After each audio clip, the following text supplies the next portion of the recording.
जय हिंद साथियों, मैं प्रिंस आपका स्वागत करता हूं रोजगार की राह पर। तो आप सभी कैसे हैं? उम्मीद है सब बहुत अच्छे होंगे और अपनी पढ़ाई को बहुत बेहतर ढंग से कर रहे होंगे। तो दोस्तों, आज जो हमारी क्लास होने वाली है, कौन सी होने वाली है? 48 नंबर कितना होगा? 48। और क्या चल रहे हैं हमारे महत्वपूर्ण जो संशोधन अधिनियम हुए हैं, जो कॉन्स्टिट्यूशनल अमेंडमेंट एक्ट की बात कर रहे हैं हम लोग। तो उसमें जो भी इंपॉर्टेंट है मैं आप लोगों को क्लास क्रम वाइज में करा रहा हूँ। हमारी ऑलरेडी 2 क्लासेस हो चुकी हैं, आज हमारी थर्ड क्लास हो चुकी है जो एक्ट के बारे में हम पढ़ रहे हैं। तो आज सबसे पहले मैं आपको बताता हूँ आज क्या चलने वाला है। तो 42वां संविधान संशोधन अधिनियम 1976, इसको लघु संविधान भी कहा जाता है। कि इसको व्याख्या दी गई क्या?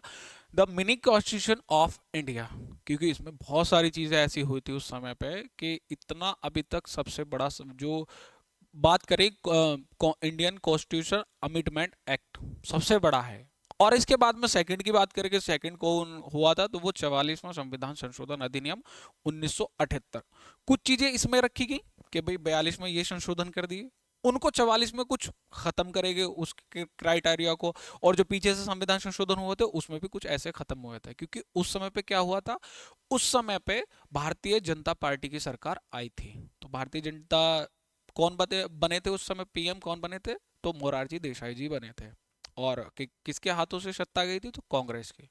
ऐसा कहते हैं ना कि भाई जैसे ही कोई सत्ता पक्ष आता है, वो दूसरे की जो दूसरी सरकार होती है उसको हमेशा उसकी कुछ चीज़ों को, कुछ योजनाओं को हमेशा खारिज करते आए। तो वैसा ही कुछ हमारे इंडियन संविधान की बात करें या इंडिया में बात करें, राजनीतिक व्यवहार की बात करें, कि राजनीति में ऐसा ही चल रहा था कि पहले कांग्रेस की सरकार, फिर जनता पार्टी की सरकार आई, उसके बाद में फिर कांग्रेस की आई। तो आपस में ऐसे मतभेद होते रहे बहुत ज़्यादा। आपने देखा होगा भाई, यहाँ तो सरकारें बदलती हैं, आती है जाती है। एक बड़ा कोट है उनका, श्री अटल बिहारी वाजपेयी, जो हमारे पूर्व प्रधानमंत्री, बहुत गजब के प्रधानमंत्री रहे हैं। उनका कि सरकारें आएंगी जाएंगी, आप लोगों ने भी सुना होगा, लेकिन ये देश रहना चाहिए, ये हमारा भारत माता रहनी चाहिए, ये हमारा हिंदुस्तान रहना चाहिए। तो आप लोगों ने ये कोट भी सुना होगा उनके।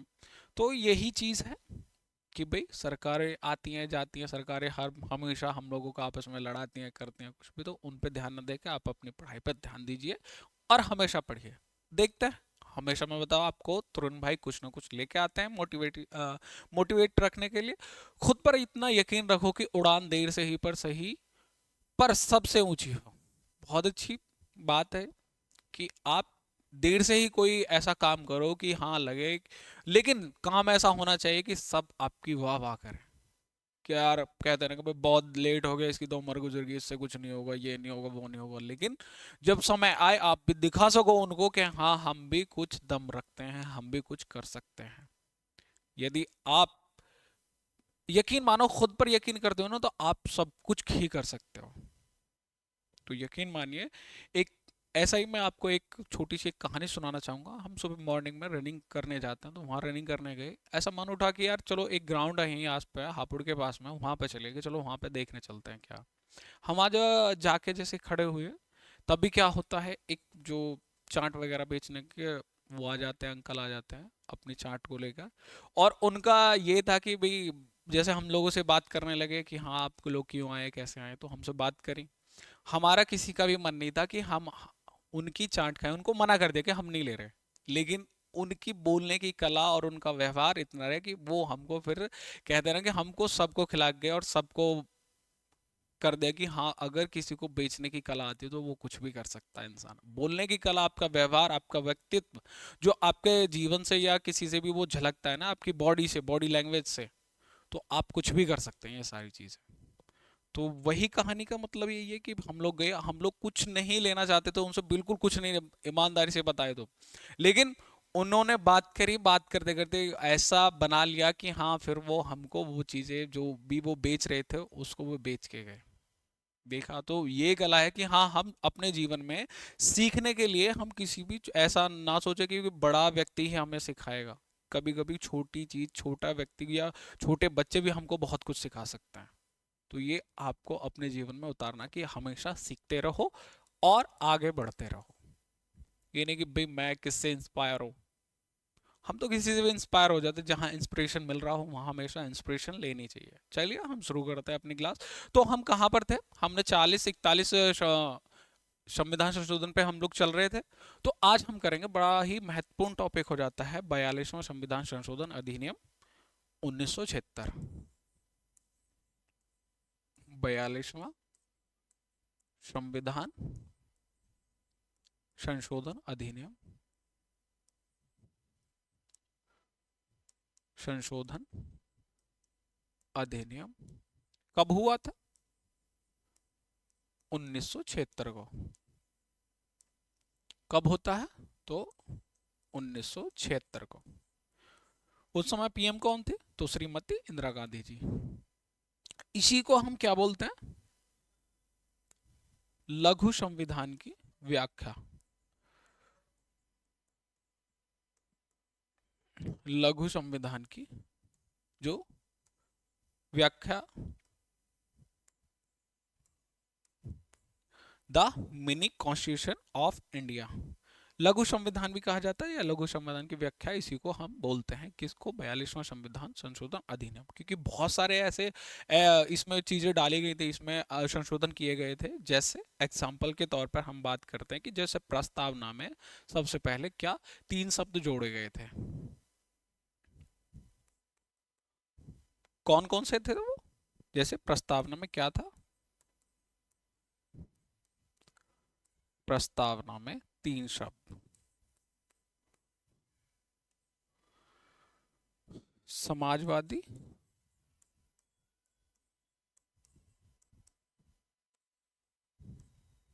और धर्मनिरपेक्ष, और क्या था? धर्मनिरपेक्ष।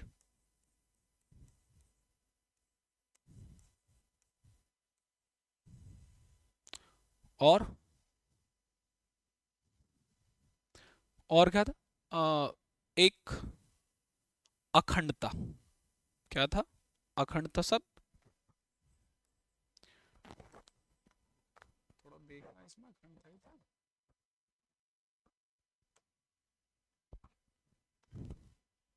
इसमें देखो थोड़ा, एक सेकेंड। हम्म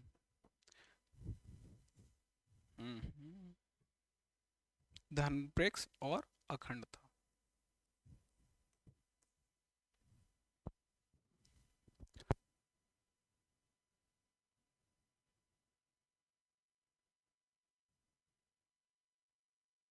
तो ये किस में गया था? ये क्या था? 42वां संविधान संशोधन अधिनियम 1976 को किसने किया था? इंदिरा गांधी की सरकार थी उस समय पे। और क्या क्या किए थे? मूल कर्तव्य जोड़े। मूल कर्तव्य क्या हुआ था? मूल कर्तव्य किसकी सिफारिश पर? तो सरदार स्वर्ण सिंह समिति की सिफारिश पर मूल कर्तव्य। और भाग भाग 4A,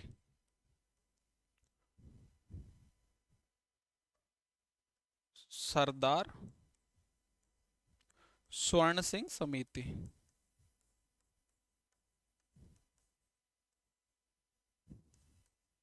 स्वर्ण सिंह समिति कब जोड़े थे? तो ये भी 42वां संविधान संशोधन अधिनियम 1976 को। मूल कर्तव्य कौन से भाग में? भाग 4A अलग से सेपरेट था। और यदि हम अनुच्छेद की बात करें तो 51 कै में ये जोड़े गए थे और अलग से पार्ट था ये। और क्या हुआ था?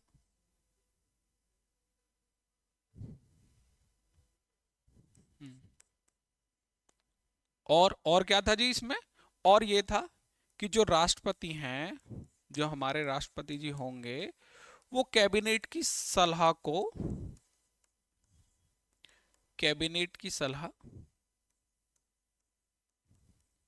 कैबिनेट की सलाह को मानने के लिए बाध्य कर दिया गया। राष्ट्रपति कैबिनेट की सलाह को मानने के लिए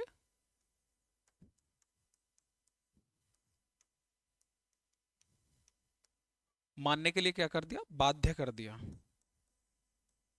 बाध्य कर दिया। इससे पहले नहीं था। कि कैबिनेट की सलाह माने या ना माने, लेकिन क्या हुआ कि 42वां संविधान संशोधन अधिनियम 1976 के तहत इन्होंने बाध्य कर दिया। ठीक है, तो बाध्य कर दिया। ठीक है, आप लोग ये किस में करा, तो 42वां संविधान संशोधन अधिनियम 1976 इंपॉर्टेंट है ये बहुत। और क्या गया कि भाग 17A को जोड़ा गया। ठीक है, और क्या हुआ, जो 1971 में जनगणना हुई, 1971 में क्या हुई,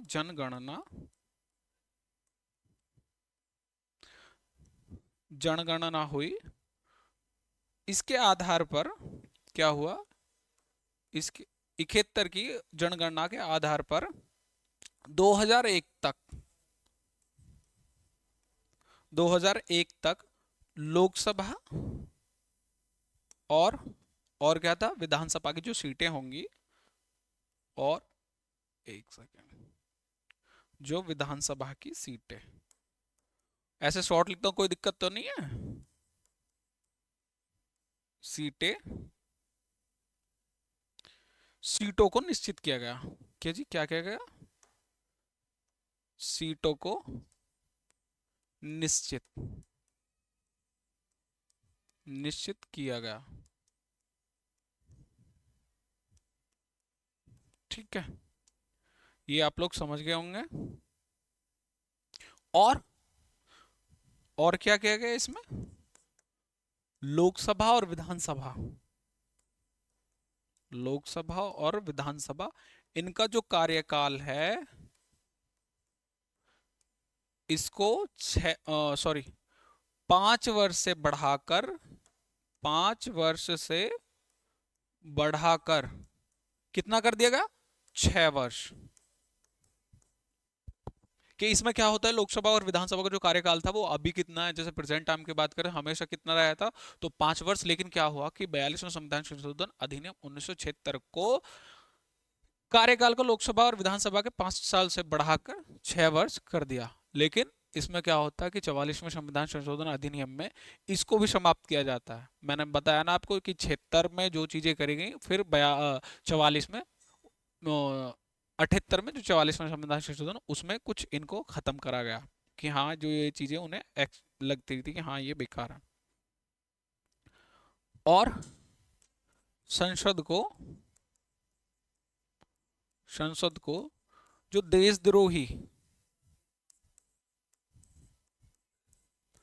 देशद्रोही क्रियाकलापों को,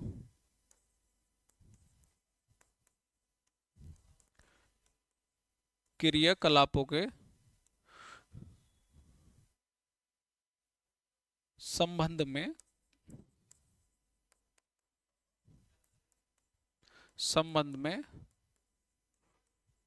कार्यवाही कार्रवाई के लिए कानून बनाना। क्या होगा जी, कार्रवाई के लिए कानून या विधि बनाना। ये भी किसमें कर दिया, 42वां संविधान संशोधन अधिनियम और क्या, और क्या क्या गया, 3 क्या जोड़े गए, नीति निर्देशक तत्व, 3 नीति निर्देशक तत्व,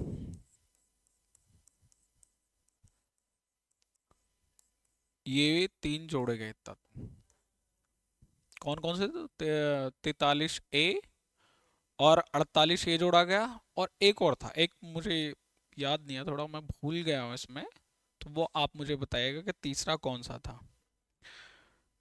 इसके बाद में और क्या किया गया था जी,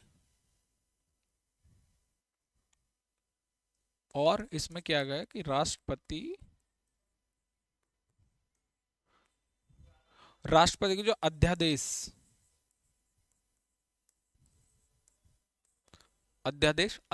एक क्या होता है, एक कानून ही होता है। इसको कितने माह तक लगाया जा सकता है, 6 माह तक। इसकी अवधि बढ़ाकर कितनी कर दी गई, तो 1 वर्ष। इसमें क्या करी गई, बढ़ोतरी कितनी कर दी गई, तो 1 वर्ष। कि अध्यादेश जारी होने की तिथि से 6 माह से लेकर 1 वर्ष तक ये रह सकता है। लेकिन वैसे कितना है कि 6 माह। इसको कब खत्म करा गया, तो ये भी 44वां संविधान संशोधन अधिनियम। और 5 विषयों को राज्य विषय की जो राज्य सूची थी हमारी उसमें से निकाल कर किस में करेगा, तो वो करा गया समवर्ती सूची में। 5 जो हमारी सूचियां हैं, अनुसूची की बात नहीं कर रहा, जो कानूनों का बंटवारा करते हैं केंद्र और राज्य के बीच में। एक होती है संघ सूची, एक होती है राज्य सूची, एक होती है समवर्ती सूची। इसके लिए मैंने डिटेल वीडियो भी बनाई है और पिछली क्लासेस में इसको बहुत अच्छे से कवर भी किया। 5 विषयों को राज्य सूची से निकालकर निकालकर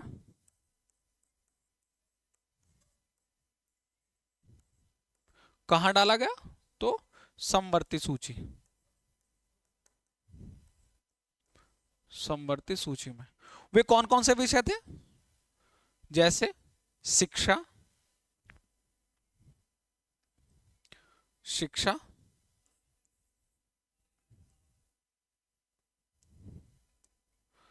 शिक्षा, मापतोल, कौन कौन से थे वो, शिक्षा, मापतोल, मापतोल और न्याय प्रशासन,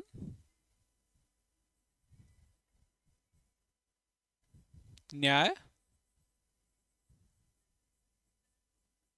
प्रशासन। और क्या था, वन, वन भी किस में आएंगे, ये भी दोनों समवर्ती और वन्य जीव,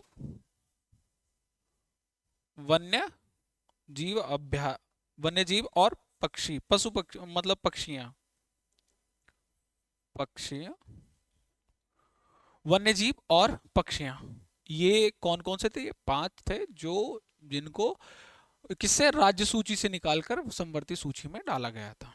कौन कौन से विषय थे, तो ये थे। आपको ये पता होने चाहिए, ये भी कहीं ना कहीं ये सारी चीजें पूछ ली जाती है, इंपॉर्टेंट चीजें आप कि हाँ भाई इनको पूछ लिया जाता है। ये चीज कभी कभी कई बार क्वेश्चन पूछे गए हैं कि कौन कौन से ऐसे 5 सब विषय हैं या कि जिनको राज्य सूची से निकाल कर समवर्ती सूची में डाला गया है, फिर स्थानांतरित किया गया है। और क्या था, अखिल भारतीय, अखिल अखिल भारतीय सेवा,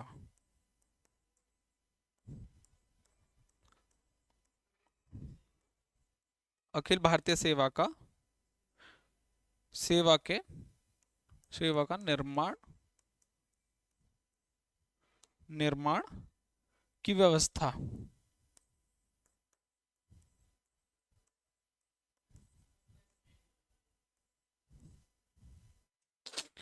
कि अखिल भारतीय सेवा को निर्माण कैसे हो सकता है, कि इसकी क्या व्यवस्था होगी, तो इसको भी कब जोड़ा गया, तो 42वां संविधान संशोधन अधिनियम 1976। और और क्या था, जैसे केंद्र किसी राज्य या यूटी, राज्य या यूनियन टेरिटरी, या हम बोले कि केंद्र शासित प्रदेश, राज्य व यूटी, यूटी में कानून व्यवस्था बनाने के लिए, क्या होगा, कानून व्यवस्था बनाने के लिए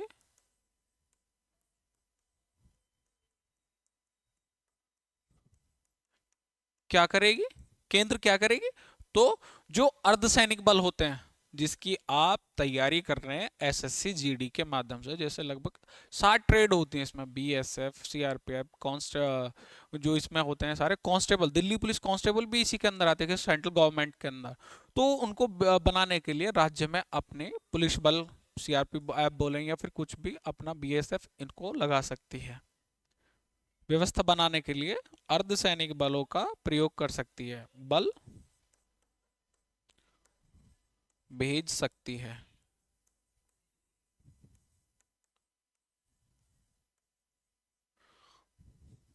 तो क्या होगा, केंद्र किसी भी राज्य में यूटी में के कानून व्यवस्था को बनाने के लिए अपने जो अर्धसैनिक बल है या फिर ये जो है भेज सकती है। और और क्या होगा, और क्या हुआ था इसमें,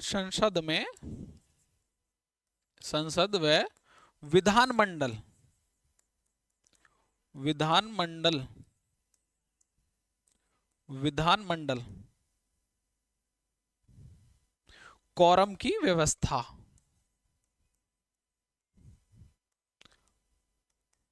कोरम की क्या हुई थी, जो व्यवस्था थी उसकी क्या हुई थी, समाप्ति।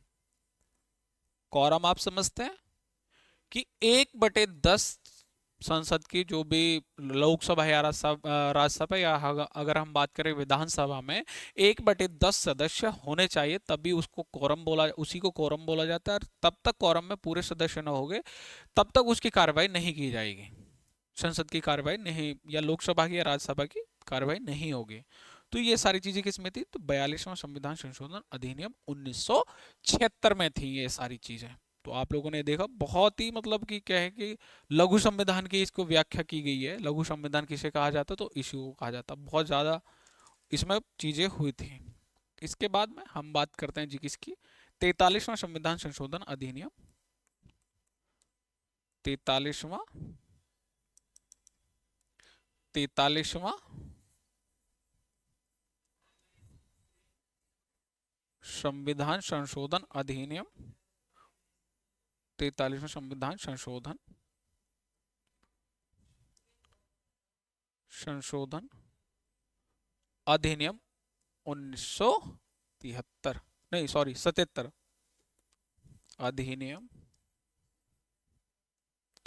1977। यहां इसके बाद में 43 के बाद में क्या होगा, 44वां संविधान संशोधन होगा। इसमें क्या होगा कि यहां से क्या होता है, यहां से जनता पार्टी की सरकार आ जाती है। उस समय कौन थे, जनता पार्टी की सरकार, मोरारजी देसाई, मोरारजी देसाई की सरकार उस समय पीएम थे। और सबसे ज्यादा एजेड भी व्यक्ति कौन थे, तो मोरारजी देसाई। सबसे उम्र दराज के व्यक्ति कौन थे जो पीएम बने थे इंडिया के, तो वो कौन है, वो है हमारे श्री मोरारजी देसाई। तो आप लोग ये याद रखेंगे, कौन सी पार्टी थी, जनता पार्टी की सरकार थे। न्यायिक समीक्षा इन्होंने पहली, जो आते ही सबसे पहले क्या किया था, जैसे न्यायिक समीक्षा,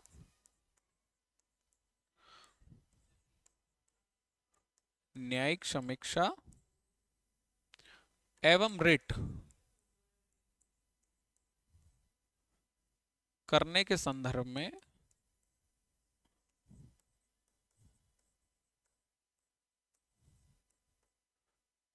सुप्रीम कोर्ट व हाई कोर्ट के जो न्याय क्षेत्र, जो न्याय क्षेत्र होंगे उनका पुनर्योजन, पुनर्योजन मतलब कि दोबारा से इसको सक्रिय किया गया। मैंने आपको बताया था कि समीक्षा नहीं की जाएगी, जुडिशियल रिव्यू नहीं होगा, लेकिन इसमें क्या हुआ, 43वां संविधान इसको खारिज कर दिया गया कि हाँ ये अब हो सकेगा न्यायिक समीक्षा। और रिट करने के संदर्भ में सुप्रीम कोर्ट और हाई कोर्ट में जो पुनर्योजन किया गया। यदि इसके बाद में हम बात करें कि जी और क्या हुआ था इसमें 43वां संविधान संशोधन में, और क्या था, राष्ट्र विरोधी, राष्ट्र विरोधी, राष्ट्र विरोधी क्रियाकलापों के संबंध में जो क्रियाकलापों,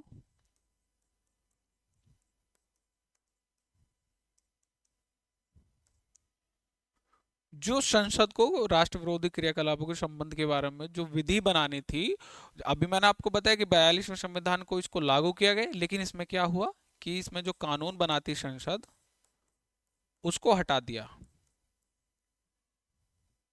उसको हटा दिया, बनाना हटा दिया, यानी कि समाप्त कर दिया। 42 में लागू हुआ और 43 में इन्होंने, जनता पार्टी ने आके इसको खत्म कर दिया। ये इसमें 43वें संविधान संशोधन में था। और अब आते हैं हम सबसे इंपॉर्टेंट एक 42वां और फिर 44वां संविधान संशोधन अधिनियम। किसका? 44वां संविधान संशोधन। इंपॉर्टेंट देखिए सभी चीज, लेकिन कहते हैं ना कुछ मोस्ट इंपॉर्टेंट हो जाता है, वही ये चीज है 42 और 44। संविधान संशोधन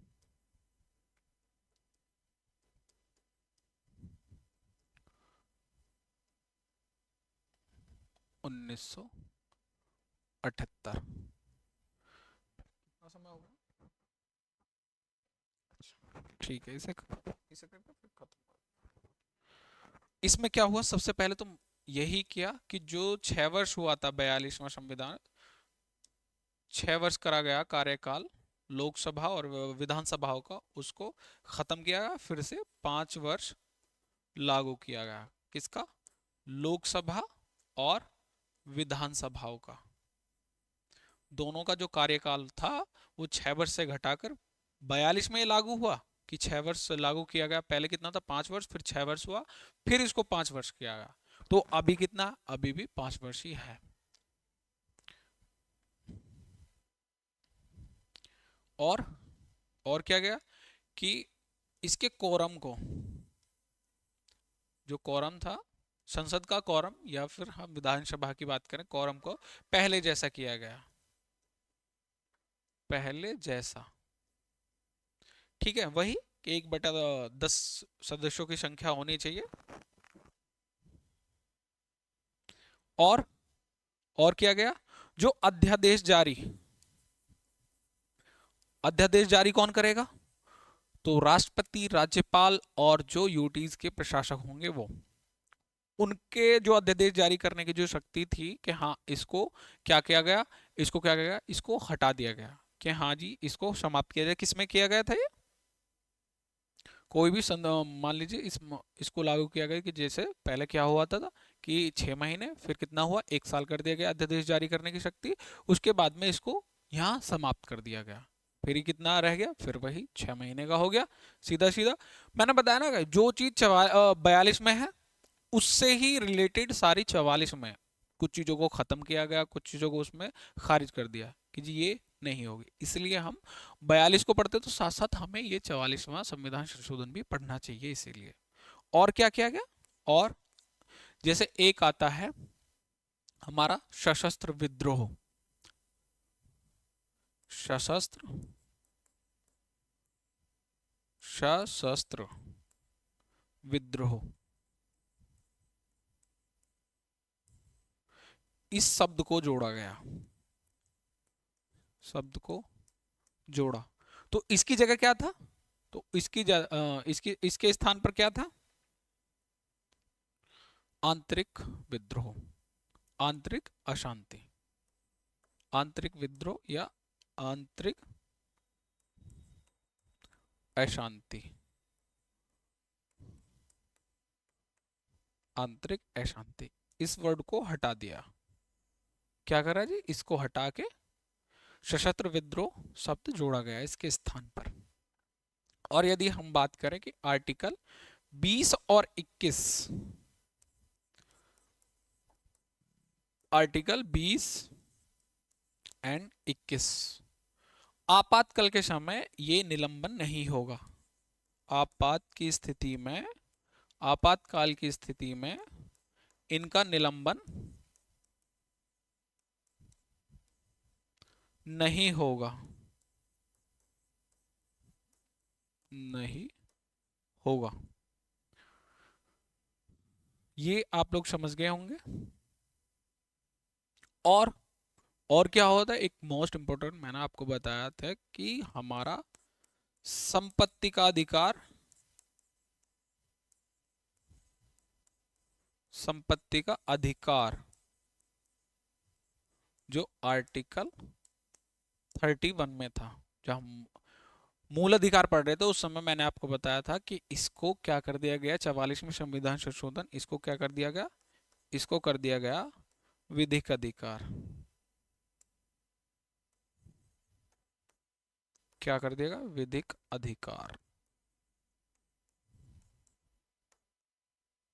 ठीक है। इनके बारे में हम बहुत डिटेल से पहले ही जान चुके हैं, तो बस मैं ये बता रहा हूँ कि हाँ, कौन कौन सी चीजें महत्वपूर्ण थी। और क्या किया गया? जैसे संसद,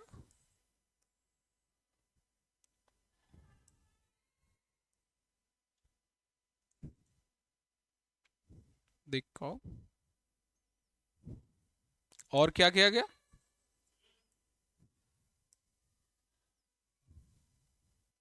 और क्या किया गया? जैसे संसद, संसद और राष्ट्रपति, और क्या, हमारे लोकसभा के अध्यक्ष, लोकसभा स्पीकर या फिर अध्यक्ष, निर्वाचन संबंध में,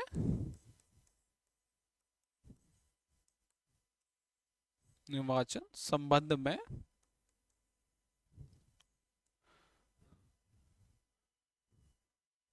पहले 42 में क्या बताया था मैंने इनके संबंध में, कि इनमें जो विवाद होगा, इनका जो मामला होगा, वो किसको कर दिया गया कि पहले सुप्रीम कोर्ट को हुआ करता था मूल में। और उसके बाद में 42 में क्या गया कि संसद इनकी जो मामले के जो विवाद होगा, संसद इनके लिए कानून या इनकी देखरेख करेगी। लेकिन इसको यहाँ क्या किया गया? इसको, विवाद को यहाँ समाप्त कर दिया। जो विवाद का मामला होगा समाप्त। विवाद का मामला होगा फिर से कौन देखने लगेगा? तो हमारा सुप्रीम कोर्ट। तो वही 42 में इसको लागू किया गया, फिर इसको 44 में इसको भी खत्म कर दिया, इनके जो विवाद के मामले होंगे, जो निर्वाचन के मामले। ठीक है। आज के लिए चलिए इतना ही रखते हैं, क्योंकि काफ़ी बड़ी क्लासेस हो जाती हैं। और हमेशा मैं कहता हूँ कि थोड़ा पढ़िए, कम पढ़िए, लेकिन ऑथेंटिक चीज़ पढ़िए हमेशा। आपके लास्ट समय में कहता हूँ, लाइक शेयर एंड सब्सक्राइब जरूर करें चैनल पे अगर ये नए हैं आप। और अपने छोटे बड़े बहन भाई को वीडियो जरूर शेयर करें, ताकि उनको ये चीज़ें हमेशा पता चल सके कि हाँ भी कैसा पढ़ाया जाता, तो आप भी इन चीज़ों को समझते होंगे और उनकी भी हेल्प हो सके। तो मिलते हैं हम कल नई वीडियो में। धन्यवाद दोस्तों।